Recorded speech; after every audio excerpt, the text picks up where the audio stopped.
Bahkan kita jadi wali adalah logika kita atau pikiran kita atau mindset kita itu ngikuti apa yang pernah digariskan Rasulullah Shallallahu Alaihi Wasallam. Dan Anda jika melakukan itu pasti wali. Kenapa demikian? Karena begini teks hadisnya. Suatu saat Nabi itu kelihatan senang sekali, terus beliau ngendikan, ini ada di Musnad Ahmad. Absyiru ma'asyiral muslimin, innallaha ta'ala qad fatahalakum baban minas sama. Yaqulu absyiru ma'asyiral muslimin. Wahai orang-orang Islam, kamu harus senang. Karena innallaha ta'ala yubahi bikum al malaika. Allah membanggakan kalian kepada para malaikat. Kira-kira orang dibanggakan Allah itu wali apa enggak? Wali.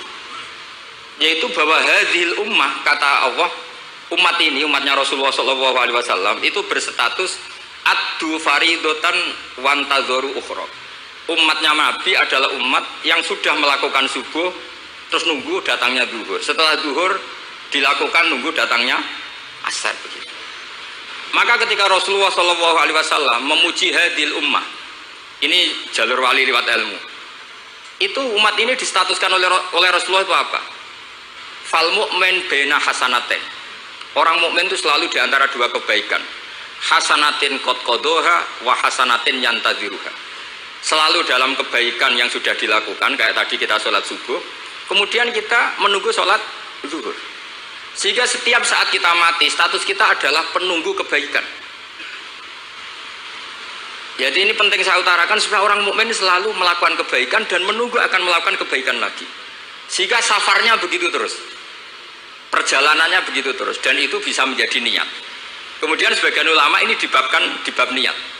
Kenapa orang di surga selamanya padahal amalnya berdurasi, amalnya terbatas. Misalnya kita masuk surga, amal kita paling banter kan 60 tahun, 80 tahun. Kenapa kita di surga abadal abad? Itu oleh ulama seperti Imam Suyuti dibabkan bab niat. Karena kita punya niat, punya komitmen. Lau isna abadal abad la amanna ya abadal abad. Lau syi'na abadal abad ya la sholaina abadal abad. Karena kita punya niat, andaikan kita hidup selamanya, kita akan iman selamanya. Andaikan kita hidup selamanya, kita akan sholat selamanya. Nah, kenapa orang kafir mu'adzab abadal abad padahal dia kafirnya juga terbatas? Karena di hati mereka kalau hidup terus ya akan begitu terus. Sehingga disebut itu dibabkan di bab apa nih? Niat. Nah, orang mukmin barokahnya ada istafet tadi, habis subuh ingin asar, duhur ingin asar. Selalu perjalanannya dari estafet melakukan kebaikan menuju estafet kebaikan yang lain. Makanya orang mukmin kata Rasulullah Shallallahu Alaihi Wasallam, fal mukmin bena hasanatin, yaitu hasanatin qad qadaha wa hasanatin yantadziru. Sehingga saya mohon sekali kalau jenengan sedang melakukan kebaikan harus langsung punya niat kebaikan yang lain, kebaikan. Makanya saya tetap berharap suatu saat setelah Mbah Hamid akan lahir wali baru, lahir wali. Ngenteni terus. Orang kudu kasil saiki ngenteni wae ben terus. Karena kalau kasil saiki malah ndak nganti ngenteni. Saya itu pernah kalah debat sama santri seumur-umur itu satu. Gus, jenengan sama saya itu masuknya surga cepat saya kan. Kenapa? Kata Rasulullah, man salaka thariqan yaltamisu fihi ilman sahalallahu lahu thariqan ilal jannah. Itu yang masuk surga itu yang masih mencari-cari. Kalau jenengan sudah ketemu itu enggak masuk hadis itu. Wah, kurang ajar betul itu orang itu. Jadi itu syaratnya harus masih mencari. Kalau sudah ketemu itu tidak masuk hadis itu, karena sudah ada yaltamisu fihi ilman. Ini saya ijazahkan kepada Gus-Gus yang muda. Saya ngijazahi Mbak Idris nggak berani. Tak ijazahkan ini sama Gus Aziz. Mbah Hamid dulu masyhurnya itu, supaya orang-orang tua ini yaltamisu fihi ilman. Itu yang orang-orang sepuh itu kalau sowan beliau disuruh ngapalkan Quran. Ada yang 2 tahun mati, 4 tahun mati. Sementing kata beliau, kata Mbah Hamid sini, sementing kue nuju golek ilmu cum. Termasuk Pak De Bukhari yang orang Lasem itu juga ngapalkan Quran. Ada yang 6 juz mati, 9 juz mati. Karena Mbah Hamid ingin semua orang itu yaltamisu fihi ilman, bahwa dalam kehidupan ini mencari-cari apa? Ilmu. Meskipun beliau tahu secara teori nggak sampai umurnya. Makanya kalau suwun yang sepuh-sepuh ini juga terus daftar wali nanti, terus belajar. Tapi jangan buku yang menyesatkan. Nah, kenapa begitu? Karena ulama dulu tuh ingin semua orang itu melakukan hasanatin qad qadaha wa hasanatin yang tadziru. Tapi Rasulullah karena tahu kalau orang terlalu kepedean itu masalah. Terus Nabi juga ngendikan Wal mukmin baina makhafaten. Orang mukmin dalam ketakutan dua. Yaitu baina ajalin qad madha la yadri ma Allahu qadin fihi, ma Allahu sani'un fihi. Wa baina ajalin qad baqiya la yadri ma Allahu qadin fihi. Itu betapa Rasulullah itu jami'ul kalim. Orang yang kalau ngendikan itu mudah difahami. Tapi kamu jangan selalu gembira. Kamu itu punya dua ketakutan, dihimpit dua ketakutan. Yaitu ketakutan masa lalu kamu, yang kamu tidak tahu Allah akan memperlakukan kamu kayak apa. Dan ajal yang akan datang, kamu juga gak pernah tahu nanti kamu diperlakukan Allah kayak apa. Makanya terus ulama-ulama kalau ngarang itu biasanya dibabkan kitabul khaufi war roja. Jadi rojaknya karena al-mu'min baina hasanaten, yaitu hasanatin qad qadaha wa hasanatin yantaziruha. Tapi juga al-mu'min baina makhafaten, baina ajalin qad madha la yadri ma Allahu sani'un fihi wa baina ajalin qad baqiya la yadri ma Allahu qadin fihi. Sehingga orang Islam semuanya stabil, ada khauf, ada kerja. Dan itu lagi-lagi di kitab Ihya, kitab yang dimulazamai Mbah Mun, dimulazamai Mbah Hamid. Saya sampai sekarang masih terus belajar Ihya. Naraiso yang ngerpek. Saya sampai sekarang masih ngerpek kitab Ithafid. Karena saya punya Ihya itu 4 kalau nggak 5. Cetakan Toha Putra, DKI, Darul Hadis Al-Qahirah. Saya biasanya kalau kitab induk punya sampai 4 sampai 5. Nggak tahu kalau ibu induk nggak tahu itu punya, nggak tahu saya. Pokoknya kalau kitab induk itu saya punya sampai 4. Karena sering salah cetak. Kenapa dulu sering salah cetak begini? Kalau seorang ulama ngarang ditubuhi muridnya. Imam Buaiti nulis, Imam Buzani nulis, Imam Robi nulis. Mungkin karena Imam Syafi'i ngendikan misalnya yas tasfid. Mungkin yang satu nulis pakai shin, yang satu nulis pakai sod. Sehingga kitab sekecil takrib itu ada wafinus sotin nggak ada. Nah, karena kalau sekarang kan enggak di komputer kalau masternya sama ya sama. Terus kalau dulu enggak. Wafi batin nusah kada, wafi nusotin kada, karena muridnya beda. Problemnya ya nanti kalau muridnya pas geloyor ya enggak karu-karuan. Makanya ada sanad, salah petik itu jadi mati. Ada santri yang enggak pati ngalim, kitabnya dia itu Hayatun Sauda Dawaun min Kulida. Jadi kelebihan titik. Akhirnya dia cari ular hitam, hayah itu mana nih ular, sauda itu hitam, dawaun min kulida, penyembuh dari segala penyakit. Karena kitabnya pakai titik 2, dia cari ular hitam, kebetulan itu kobra. Ya dipatok mati. Ya sembuh betul, tidak sakit lagi. Ya. Ya dia kitabnya dia itu hayatun sauda. Padahal yang benar itu habbatun sauda. Jadi kalau salah titik itu resikonya seperti itu. Jadi habbatun sauda, kitabnya dia hayatun sauda. Nah berikutnya ini mungkin yang terakhir, ini trik jadi wali. Yang mintorikil ilm, seorang lagi mintorikil ilm. Banyak kitab menjelaskan bahwa Abu Yazid Al-Bustami itu tanya, ya Allah, orang sehebat saya itu siapa? Karena beliau itu ahli ibadah. Sama Allah dijawab oleh hadis ya tentu. Kamu tidak usah tanya caranya Allah jawab gimana. Udah wali itu tetap nggak bisa tuh. Jadi wali dulu nanti tahu sendiri. Ditunjukin temannya yang pinggirnya itu loh, teman kamu yang tidur. Kenapa ya Allah? Ini orang sama saya khusnudon, tahu bahwa saya ini baik sekali, makanya ditinggal tidur. Kalau kamu ibadah terus, jadi ada gimananya gitu sama saya. Jadi kamu jadi wali yang jalur itu aja, yang apa? Ya khusnudon itu. Sampai di Ihya itu ada makalah begini. Suatu saat zaman kalau sudah rusak, itu hatta yakuna ahsana a'malihim an-naum. Jika ngamal terbaik mereka itu tidur.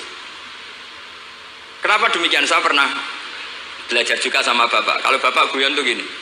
Kan di Hikam itu ada makalah gini. Manusia itu siapa? Kata Hikam, man kanat mahasinuhu masawiyah. Manusia itu orang yang kalau baik saja buruk, apalagi pas buruk. Jadi manusia itu mangkanat mahasinuhu masawiyah, fakaifa la takunu masawihi masawiyah. Manusia itu orang pas baik saja buruk, apalagi pas buruk. Terus tak tanya bapak,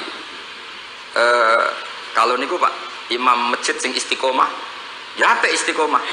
Tapi ono kemungkinan aja rai kelas nak dimami wong liya. Sama sih itu. Imam masjid ning desa-desa itu istiqomah, kadang niatnya ben gak kena wong liya. Sehingga banyak alumni yang ngantri itu gak jadi imam karena sampai watuk sampai pelo rafasnya tetap mau digenti dalile saking istiqomah. Tapi kita kan tidak tahu, mereka tidak wong liya apa enggak kan tidak pernah tahu. Jadi manusia itu mangkanat mahasinuhu masawiyah fakih fala takunu masawihi masawiyah. Nah begitu juga misalnya orang alim, saya ini kata orang banyak itu alim, baik kan?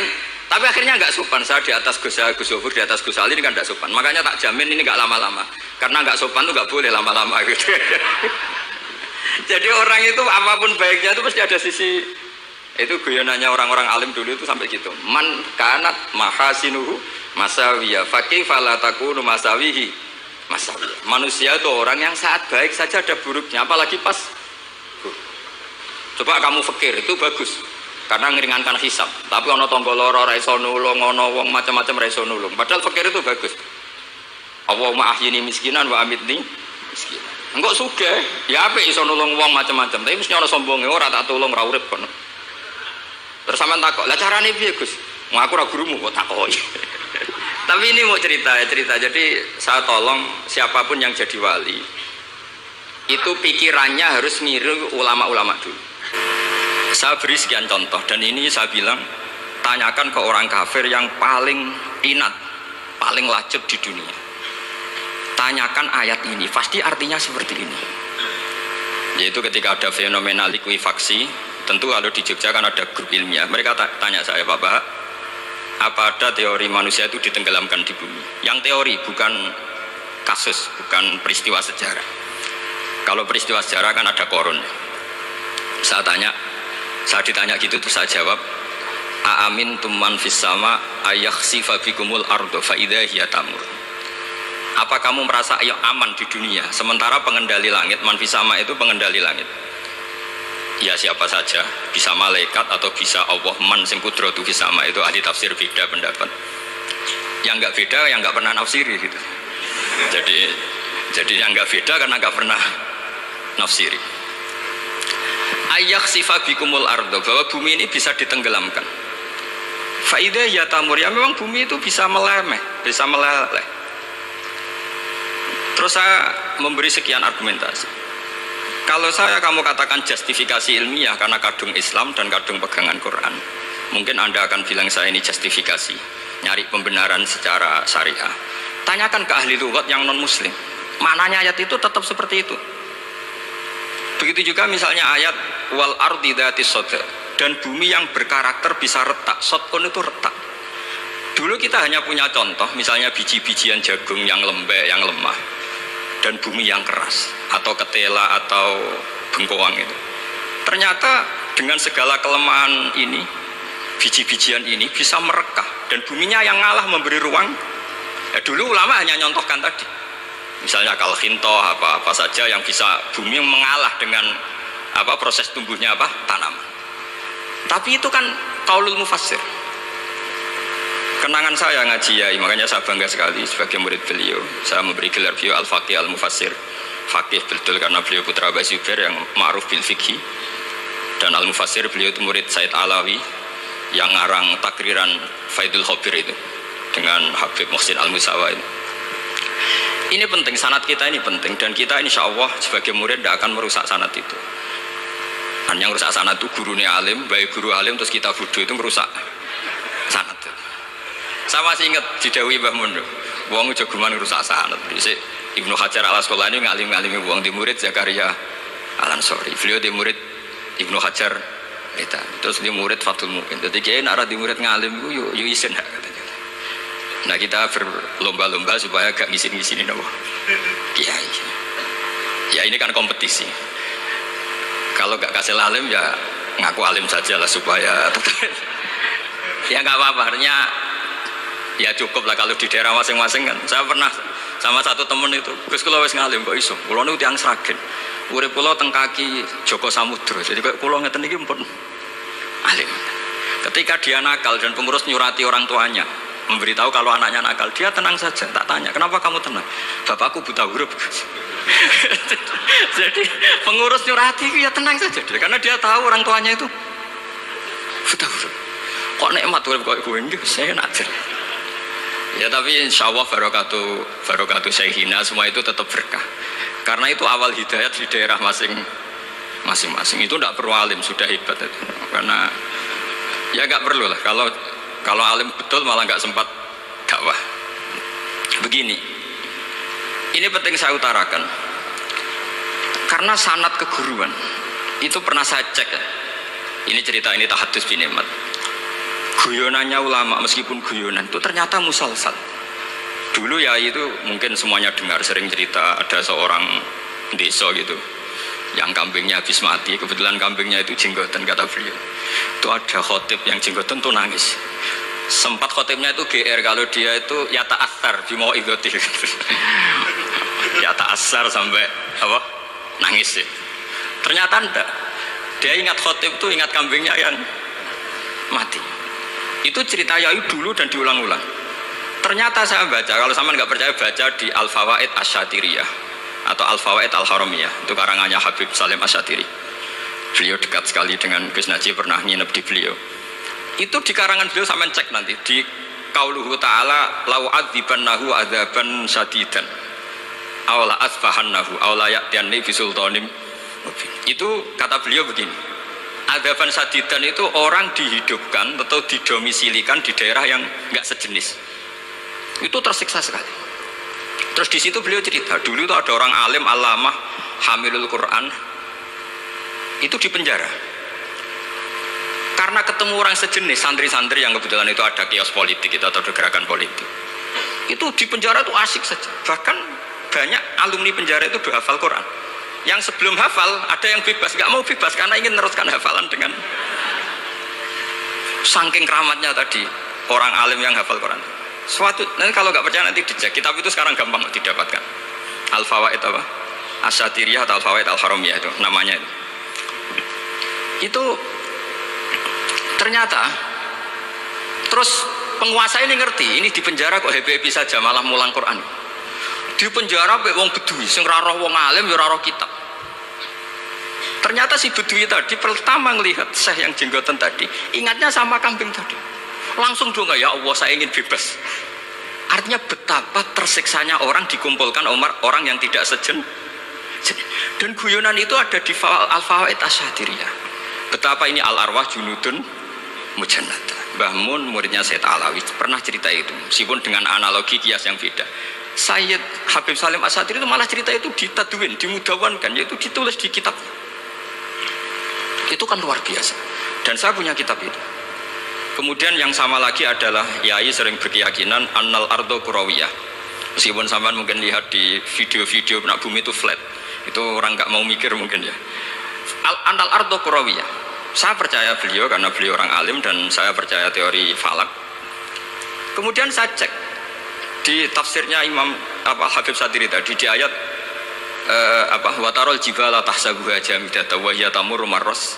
Sahab kata beliau annal ardo kurawiyah wa anna hadhil ardo tamurru kal jibal atau tamurru mamarul jibal marul jibal. Ketika dia ditanya apa alasannya, watarol jibala tahsabuha, kan ada kata tahsabuha. Tahsabu itu hasibah yahsabu husbanan. Kalau sebagian lughat hasibah yahsibu husbanan. Nah, itu sekarang kata beliau, itu sekarang. Kenapa itu sekarang? Idlah husbana hunaka. Kan ada mufassir yang mengatakan tamur rumah sahab itu nunggu di akhirat. Wa tarol jibala tahsabu jamidata wa hiya tamurru marras sahab itu nunggu nanti di akhirat. Tapi kata Habib Salim Asyatiri tidak di dunia. Idlah husbana hunalika itu akhirat maksudnya. Di akhirat husban itu kan nyongko ngiro. Di akhirat semuanya itu ilmu yakin, ainul yakin. Jadi kalau tahsabuha pasti di dunia karena adanya husban dugaan hanya ada di dunia. Lagi-lagi muwafaqah bainahu wa bain Habib Salim Asyatiri. Dan di situ detail sekali. Cara beliau nulis tafsir, pengalaman ngaji sama Sayyid Alawi, tanggalnya. Begitu juga saya dulu ngaji sama Yai banyak sekali, diantaranya yang saya syukur sekali yaitu tadi Ulumul Quran. Dulu di MGS yang ngajar Faidul Khobir beliau sendiri. Dan kita syukur sekali.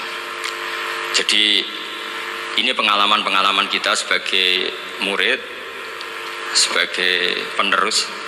Terus ketiga begini, ciri khas samahah atau samahan. Ini saya meskipun tidak bawa makalah, saya ini baca sekian takbir. Kenapa guru-guru kita di Indonesia itu menghindari tema-tema ekstrim atau tema-tema keras. Saya pikir di sini masyhur sekali, beliau sering ngendikan zada khusyu'an zada. Jalan kita hanya nirukan saja tapi tidak ikut menvonis.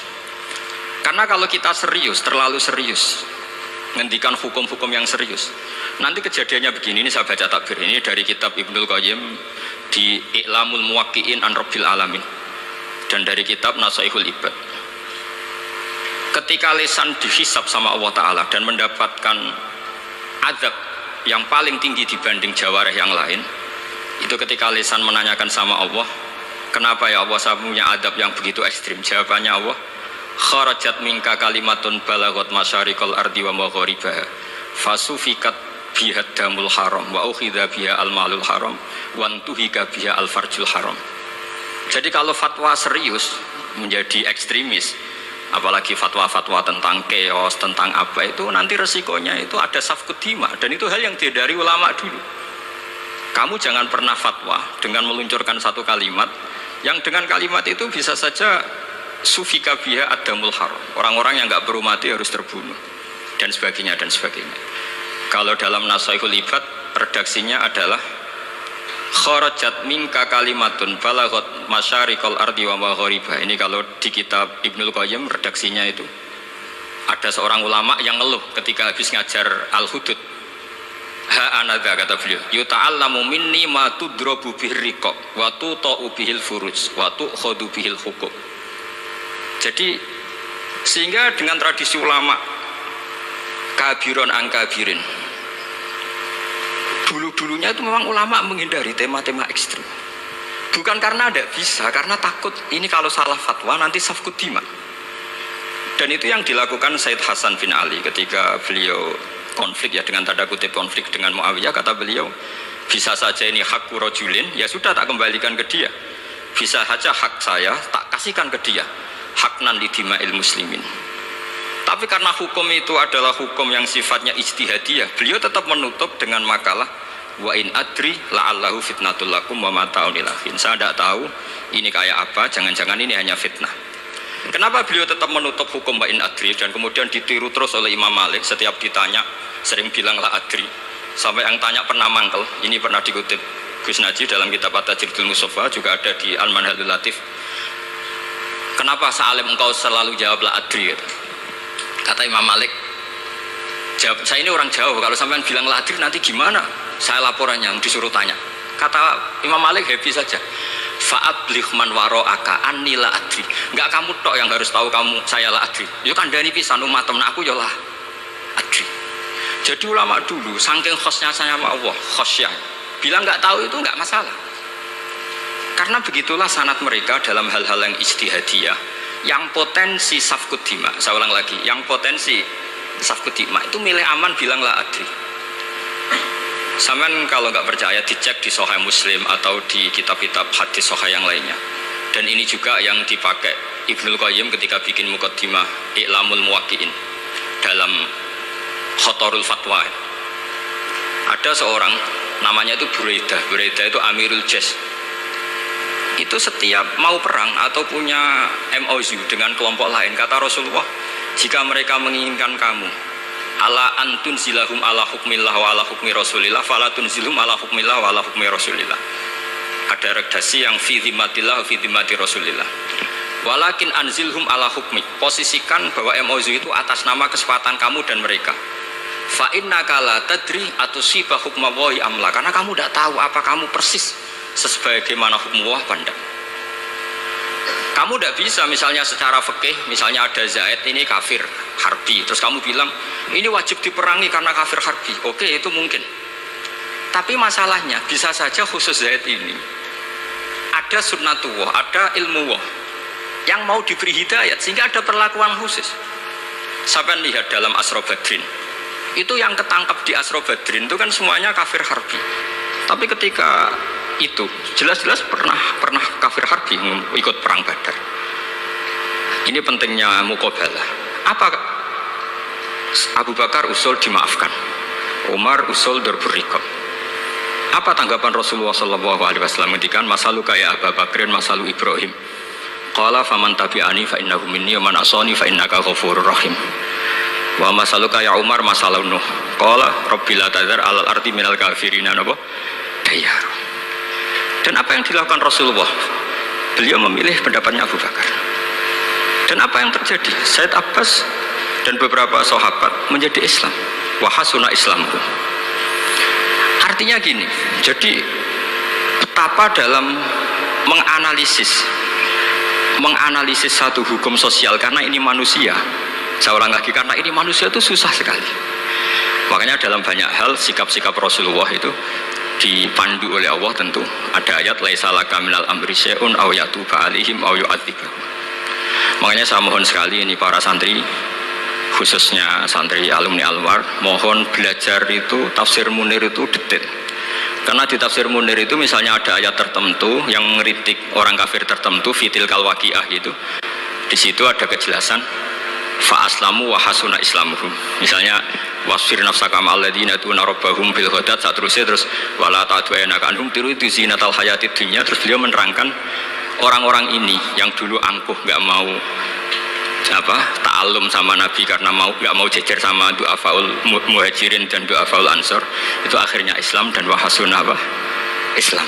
Saya syukur sekali karena mendapatkan naskah at-Tajridul Mushaffa. Saya sinau buhot itu banyak di kitab-kitab fikih, tapi saya mengenang dari yang dikutip beliau tentang Imam Malik, tentang buhot in kharaju ala misli Umar bin Abdul Aziz.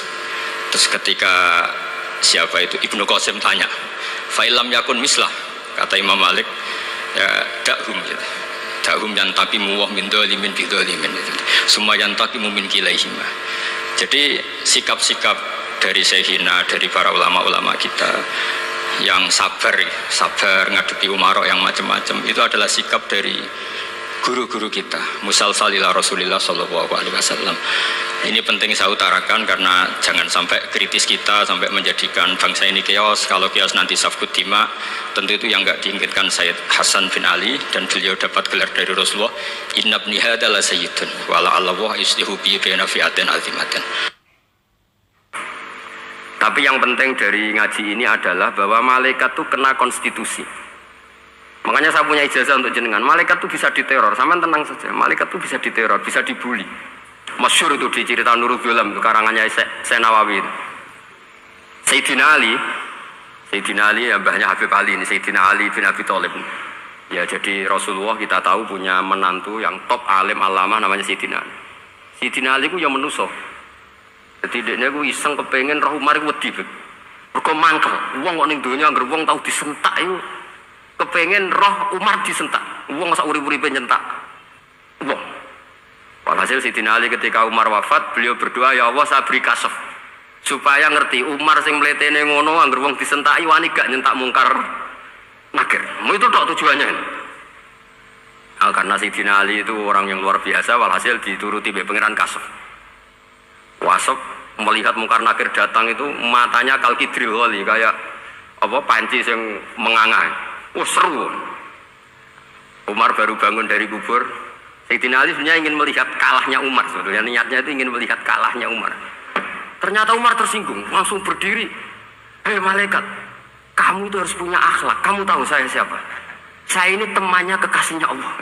Yang jadal kan temannya, bukan dia. Jadi boleh lah neror malaikat tuh boleh. Kamu tahu saya ini siapa?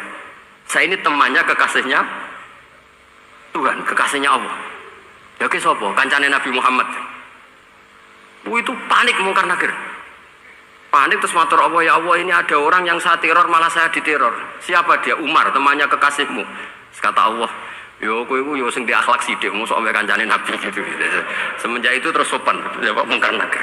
Tapi Sayyidina Ali gagal ngelihat Umar kalah. Padahal cita-citanya kepira Umar harus kali-kali kalah. Jadi ada sekian cara untuk apa ya, kalau dibahasakan untuk meredam malaikat. Masyhur ada ulama alim alama pekerjaannya mengajar tauhid. Ngajar tauhid lah, mungkin tauhid primbon sampai tauhid apa. Ketika meninggal sama malaikat masih ditanya marbuka, manabuka dan seterusnya. Imam Malik datang, hei malaikat, ini guru tauhid, sauri-uripe mulang tauhid, kowe ora tau mulang kok takok sing tukang mulang. Sing sopan. Ya sudah enggak usah tanya. Jadi cerita seperti ini mungkin orang lain boleh nggak percaya, tapi itu mudawwan, dibukukan di beberapa kitab, dan saya percaya itu karena secara umum kaidahnya adalah ala inna awliya Allahi la khaufun alaihim wa lahum yahzan. Tetap lahumul busyra fil hayatid dunya fil akhirah. Hanya kalau wali itu mengalami ketakutan ketemu mungkar nakir, berarti dia tidak punya busyra fil akhirah. Padahal para wali ini dijamin punya busyra, mendapatkan gembira di dunia, juga mendapatkan gembira di akhirat. Artinya kalau para wali ngalami ditanya mungkar nakir, terus takut, apa mana bayangno kepuyah-puyah, wah itu lahumul busyra. Jadi ini, makanya zaman nanti kalau ditanya mungkar nakir, marbuka, saya guru tauhid, ngajar di Qudsiyah kelas 6. Nah, harus jelas. Saya kalau ditanya juga gitu, saya guru Minhajul Abidin, ngajar di Habib Ali gitu. Minhajul Thalibin, harus jelas. Kalau Pak Najib lebih gampang, ketua menoro. Lebih gampang lagi. Enggak apa-apa. Kalau karena malaikat itu ternyata mukallaf. Mukallaf itu kena aturan hukum. Enggak boleh dia selonang-selonong. Kena aturan hukum. Makanya fa inna Allah ta'ala la yu'adzibu qalban wa al-Qur'an. Allah tidak akan menyiksa hati yang ada di Quran. Kalau orang hafal Quran sampai mati, artinya dia membawa Quran. Dan artinya apa? Malaikat kena aturan tidak boleh melecehkan orang yang membawa Al-Quran. Sehingga surat Tabarak nggak terima, ini orang ini hafal saya, kalau kamu mukulin dia kena saya. Tapi ini orang fasik, tapi saya di situ, kalau mukuli dia kena saya. Akhirnya kompromi, terus konsultasi bi Allah. Akhirnya dibenarkan surat Tabarak. Ya, terus ini sudah clear ya, lolos ya, mungkar nakir lolos, baru kayak surat Nabi Tabarak. Mungkin-mungkin buatan dites malih, nak dites malih, dredek, keliru ribet. Tapi saya percaya itu ya. Saya tidak bisa membayangkan ya, ketika Quran disifati Rasulullah SAW bahwa Quran itu syafa', memberi syafaat, kemudian itu tidak ngefek. Saya itu keberatan sekali. Begitu juga apalagi ya, misalnya Rasulullah disifati akrobin nas, ahabbin nas ilallah, kemudian tidak ngefek bisa memberi syafaat, itu tidak fair. Pasti orang-orang dekatnya Allah ini bisa memberi apa? Syafaat. Karena status kedekatannya Rasulullah SAW diantaranya adalah hak memberi apa? Syafaat. Karena malaikat yang semuanya itu kena konstitusi. Saya punya kitab Syarahnya Bukhari banyak, saya punya itu diantaranya riwayat dari Ahlul Bait, dari Sayyid Ali Zainal Abidin Anil Husain an Abihi an Rasulillah SAW. Itu riwayatnya adalah ketika nanti di mahsyar itu ya tidak usah kamu bayangkan ya, karena ini bila Kevin walan hizorin, itu Nabi diantara Jibril dan Allah. Kemudian tentu yang akan masuk surga itu orang-orang yang sudah jelas surganya, kayak para nabi, para wali, para habaib, para orang-orang pilihan, itu jelas surganya. Tapi apa yang terjadi? Allah itu, ya tentu Allah zat yang maha tahu, sudah sangat tahu. Itu nabi usulnya itu hanya satu, ay Rabbi. Saya masih hafal teksnya, memang tak hafalkan karena ini tak mau tak pakai senjata untuk ketemu para malaikat. Bukan ya Rabbi, kalimatnya ay Rabbi. Ay Rabbi ibaduka abaduka fi atrofil ardi. Lho Gusti, yang nyembah jenengan bukan hanya orang kudus tok, bukan orang menoro tok, bukan madrasah-madrasah elit tok, bukan sekolah-sekolah anggulun tok. Banyak orang yang di tengah hutan juga nyembah jenengan, banyak orang yang kerja di Korea juga nyembah jenengan, banyak orang dengan segala kemiskinannya juga nyembah jenengan. Tidak hanya orang-orang mainstream ini yang nyembah jenengan. Akhirnya Allah ini terus nyari orang-orang yang gak jelas alamatnya, gak jelas statusnya, tapi di hatinya hanya masih nyembah Allah Subhanahu wa ta'ala. Ini termasuk berkah dari rahmatnya Rasulullah SAW. Jadi nanti yang jelas ya tentu akan dapat surga karena posisinya jelas. Yang enggak jelas diusulkan sama Rasulullah, ay Rabbi ibaduka abaduka fi atrofil ardi. Itu luar biasa. Saya pernah ke Korea itu haru karena di sana ya ada yasinan, ada tibaan. Padahal kerja di negara ateis. Itu kalau mereka sholat, itu nyuri-nyuri waktu makan, sholatnya itu di kamar mandi. Ya jangan bayangkan kamar mandinya kayak di sini yang sempit, juga kamar mandi di kota-kota itu kan mungkin lebih bagus dibanding kamar tidur jenengan. Kayak di hotel-hotel itu kan kalau santri so ngantuk, saking mewahnya, jadi bisa Kadang ada yang tanya, mosok Gus kamar mandi nek gue sholat mau cuwilik. Iwak kamar mandimu ini kamar mandi. Ya sering ditanya saya itu sholatnya sah apa enggak sih? Sah, semuanya gitu tak jawab sah terus.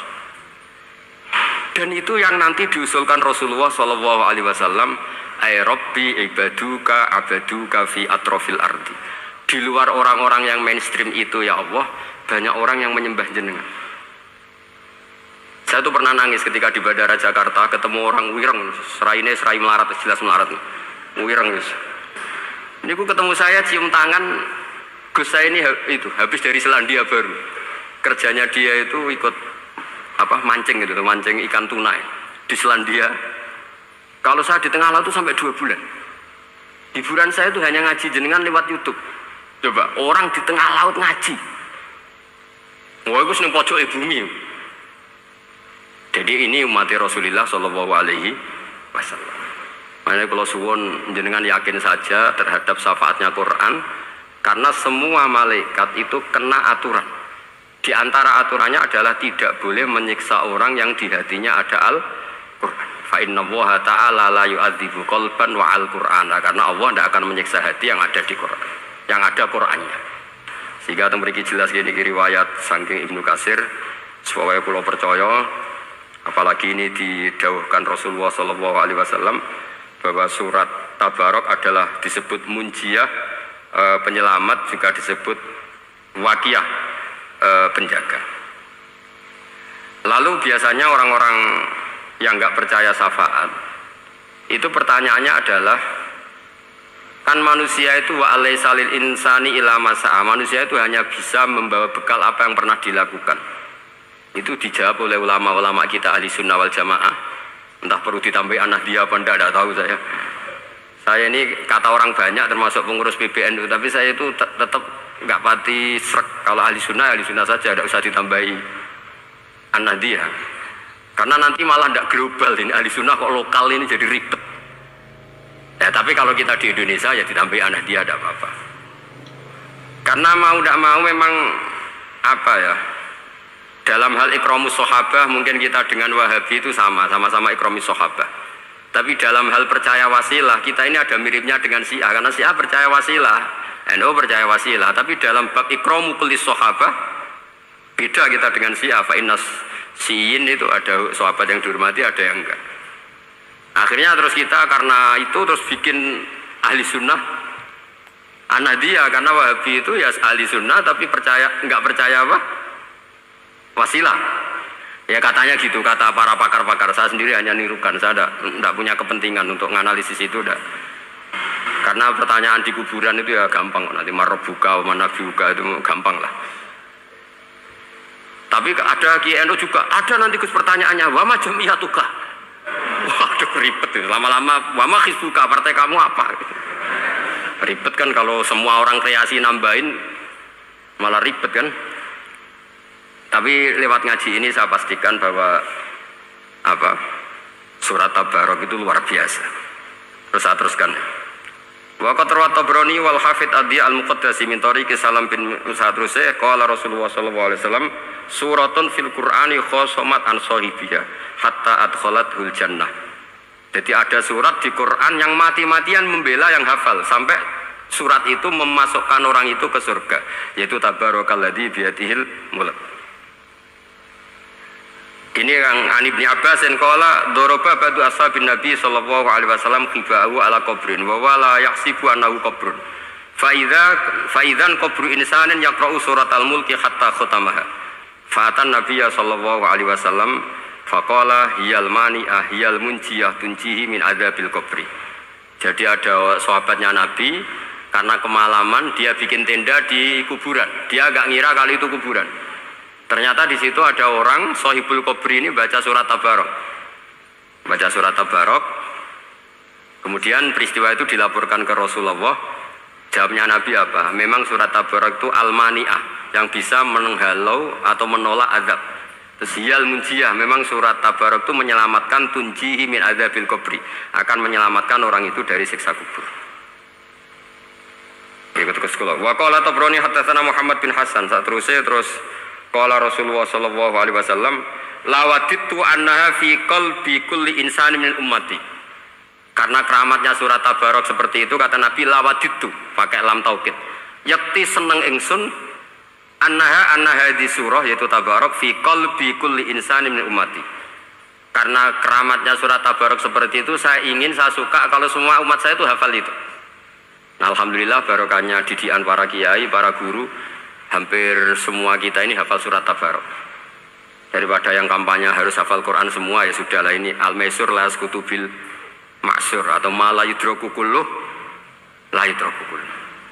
Jadi saya itu punya santri orang Sulawesi, itu dulu guru gitar, santri di Jogja. Dia dulu sekolah kesenian di Jogja terus jadi guru gitar. Saya ini kan kiai fikih, saya madzhabnya sama dengan Pak Najib, termasuk ngaramkan gitar ini. Mau tak haramkan kok ora gelem ngaji malah ribet, tak halal lo gitar tak halal wis meneng ae.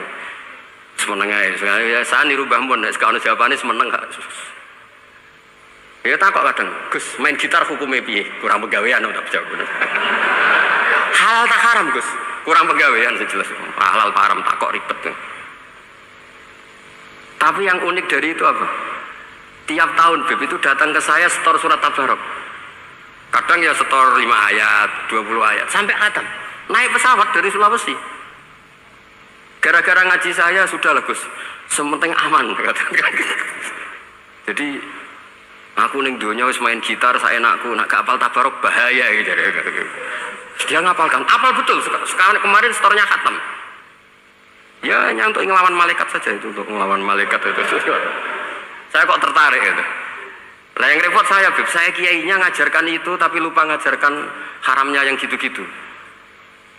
Wah ya ribet ya, sudah lah, nanti biar jurusi Allah Subhanahu wa ta'ala. Sudah itu sudah. Karena jadi kiai itu repot. Saya pernah Beb tanggal 1 Syawal itu punya teman zaman di Sarang. Wonge wis wireng kriting soer wis wireng kriting. Jarang ke saya tanggal 1 Syawal kecuali pas itu. Ternyata datang tuh karena teman saya, semakan senior saya, mau teko mau ngijazah saya. Gus, kowe nak dadi kiai sing hati-hati. Ojo geman dalil sing kira iso nglakoni. Ono apa? Dia itu datang ke saya berarti tanggal 2 ya, tanggal 2 sore. Dia itu pas Idul Fitri itu pidato.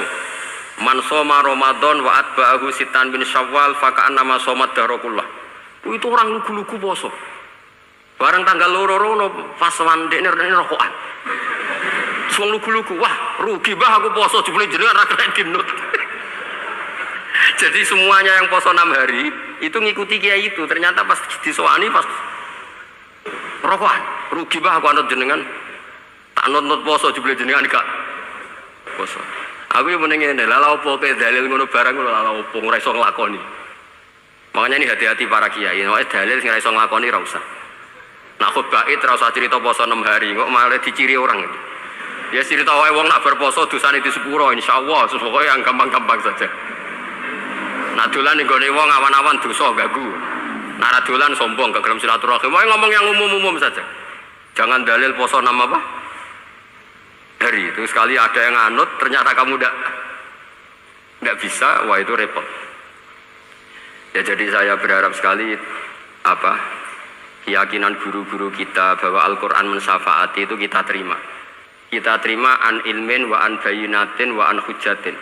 Kita bukan sekedar terima karena itu dawai guru, enggak, tapi satu bayinah. Yaitu logikanya adalah malaikat itu mukallaf. Mukallaf itu kena aturan hukum. Jika manusia kena aturan hukum harus menghormati orang hafal Quran, maka malaikat juga kena aturan yang sama. Yaitu harus menghormati yang hafal Quran. Jadi boleh kamu nanti ketemu malaikat mungkar nakir, sertifikat ikro khatam, kiroati khatam, syahadah saya hafid terbaik. Ya supaya dia nggak sembarangan nyiksa kita. Wah aku yakin mesti gak wani, yakin, jajal sebenarnya. Tapi sampean matur, ojo tes tapi. Karena sekali dites bulet tuh ini. Ya jadi ini jelas ya, dawuh Nabi. Ketika cerita keramatnya surat Tabarok, dawuh Nabi lawatitu anha fi qalbi kulli insanin min ummati. Wa qad rawa hadzal hadits Abd bin Humaid fi musnadihi bi absato min hadza. Faqala, ada yang cerita lebih detail di riwayat itu, fa inna al-munjiyah wal mujadilah tujadilu auto khasimu yaumal qiyamah inda rabbiha liqairiha Nah ini lebih gampang lagi. Surat Tabarok itu mati-matian bela yang baca. Semoga riwayat ini yang benar, bukan li hafidhiha tapi li qori'iha. Sama milih riwayat yang hafal apa yang baca? Baca apa hafal? Baca apa hafal? Korupsi kafe. Jadi ada riwayat itu tujadilu au tukhasimu yaumal qiyamah inda rabbiha liqari'iha. Bagi yang baca tidak harus hafal. Wa tatlubulahu ayun jiyahu min adzabin nar wa yunjiya biha utawayan sahibaha min adzabil qabri. Jadi surat ini akan mati-matian bela yang membaca. Tadi kan riwayatnya hafal, jadi saya terjemah hafal terus. Akhir-akhir kok ada diskon cukup baca ya, ini tak ganti karena ini demi jenengan tak cari riwayat paling gampang. Sebetulnya ini enggak etis nih. Kayak ilmu pesanan. Ya tapi ya sudah, memang ada riwayat apa? Liqoriha. Akhirnya Nabi ya lagi-lagi menutup dawe lawatitu annaha fi qalbi kulli insani min ummati. Saya suka lawatitu itu pakai lam li taukid itu. Lawatitu annaha fi qalbi kulli insani min ummati. Tapi saya suka sekali kalau itu ada di hati semua umat. Artinya gini, dari sekian riwayat sebetulnya itu kuat riwayat yang hafal. Karena Nabi selalu menutup dengan ngendikan saya suka kalau itu ada di hati, selalu ada di hati. Itu artinya hafal apa baca? Loh menengah sampai pusat kandani kok angel teman. Hafal apa baca? Lawatitu annaha fi qalbi kulli insani min ummati. Itu hafal apa baca? Hafal. Ya berarti hafal. Ini yang hafal Tabarok berapa? Semua ya? Hafal semua? Aman berarti, no?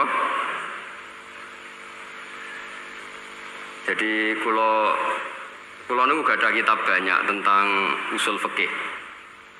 Sebenarnya kepentingan saya itu bukan masalah usul fikihnya, tapi kepentingan bahwa konstitusi ilmu, saya ulang lagi apa, konstitusi ilmu yang difahami ulama ummati Rasulullah sallallahu alaihi wasallam itu ternyata fa inna wa ta'ala bahabihim al malaikah. Allah itu bangga sekali dengan para malaikat. Makanya kamu harus ngaji usul fikih, ngaji apa saja. Karena malaikat itu tidak bisa mikir kayak jenengan, yang bisa mikir itu jenengan. Sehingga ketika presentasi cara bahasa sekarang, termasuk keramatnya Imam Amudi, itu ada cerita ini ada di Nailul Ma'mul kalangannya Syekh Mahfud At-Turmusi.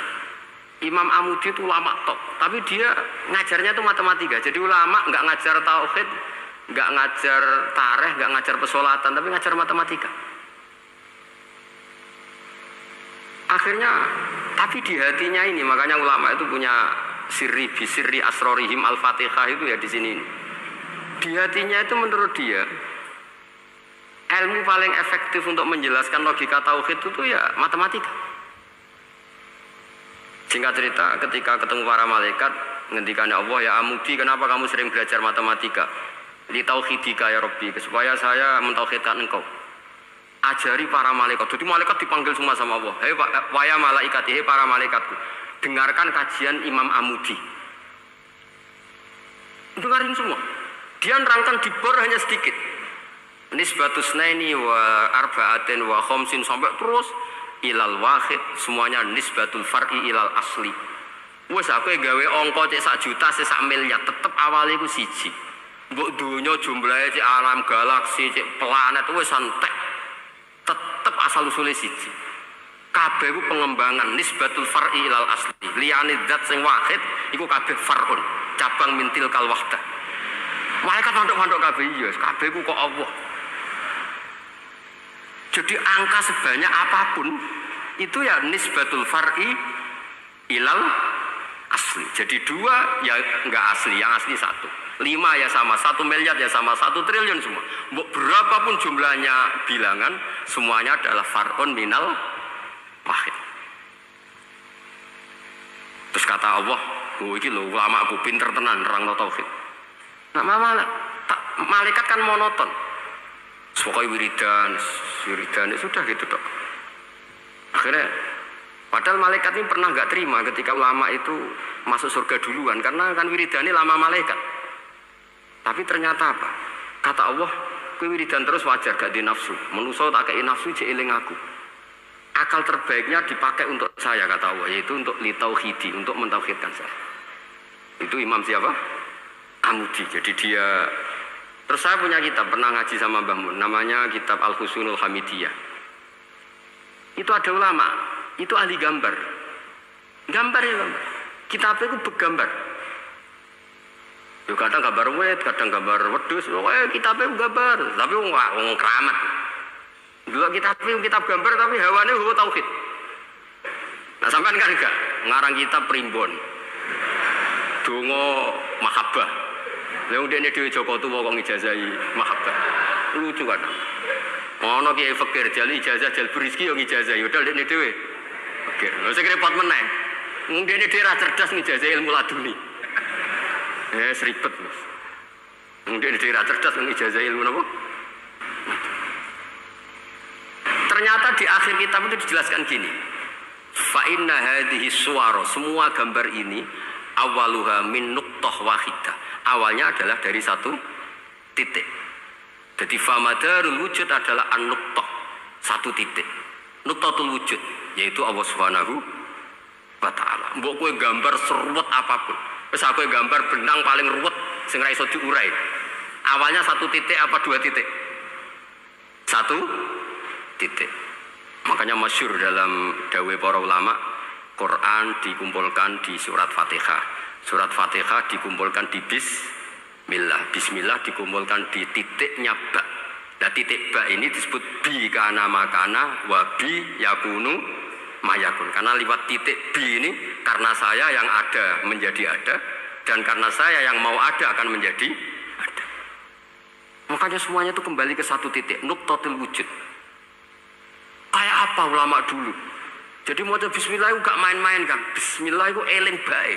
Bae ini nuqtatil wujud, bahwa kita benar-benar bertauhid. Mbok kayak apa buletnya gambar, mbok kayak apa ruwetnya, tetap dimulai dari satu titik. Mbok kayak apa jumlah angka-angka itu, dimulai angka satu. Nah, sampean saya harapkan nanti kalau ketemu Allah, itu Allah bangga dengan sampean kon mulang tauhid ning malaikat. Orang ning TPQ kon mulang malaikat. Itu cita-cita terbesar saya, kepengen mulang malaikat. Mulang sampean wis bosen yakin, wis aku pengen wah keren, mulang. Maksudnya aja malaikat kok Jibril, Mikail itu malaikat elit. Sing awam-awam lho sing mboten. Kalau malaikat ini papan atas niku pun alim banget. Saya kenapa ngomong demikian? Saya ini punya tafsir namanya tafsir Al-Qurtubi. Itu Imam Qurtubi termasuk tak anggap mufassir hebat.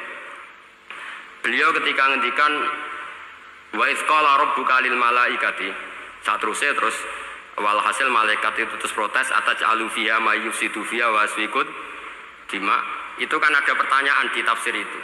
Bagaimana mungkin malaikat itu protes kepada Allah padahal malaikat itu terkenal loyal sama Allah, nggak pernah intervensi, nggak pernah gugat. Kenapa ini kok ada cerita malaikat kok gugat ataj'alu? Jadi Imam Qurtubi, hum awamul malaikah, itu awamnya malaikat, bukan yang kayak Jibril, Mikail. Itu malaikat-malaikat yang nggak ada namanya, awam. Jadi jangan bayangkan yang protes itu kayak malaikat Jibril.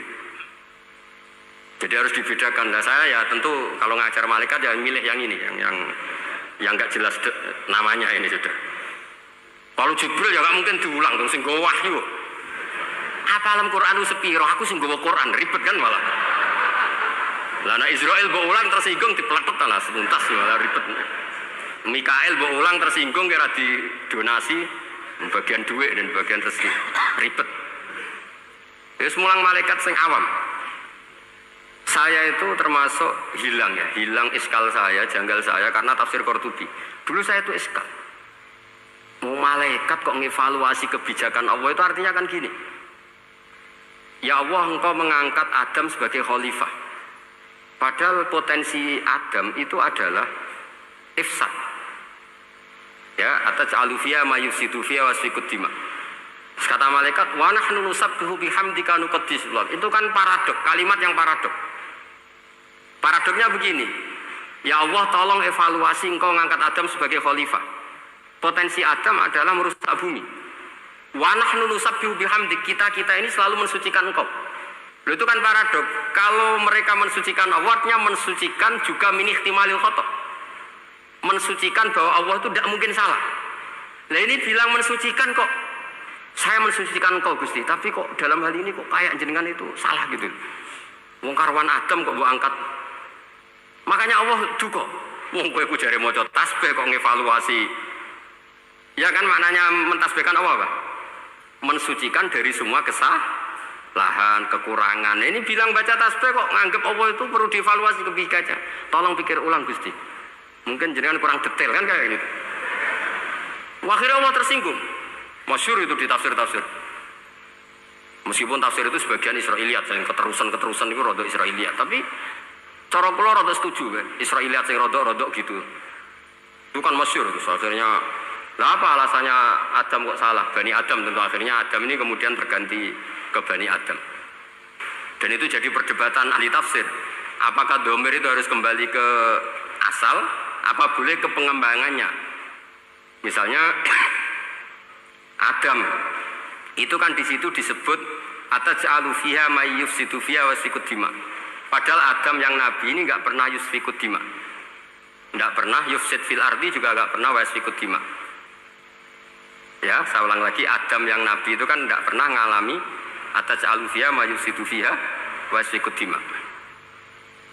Berarti Adam ini nanti yang nakal, yang sampai senang pertemuan darah itu Adamnya apa anaknya?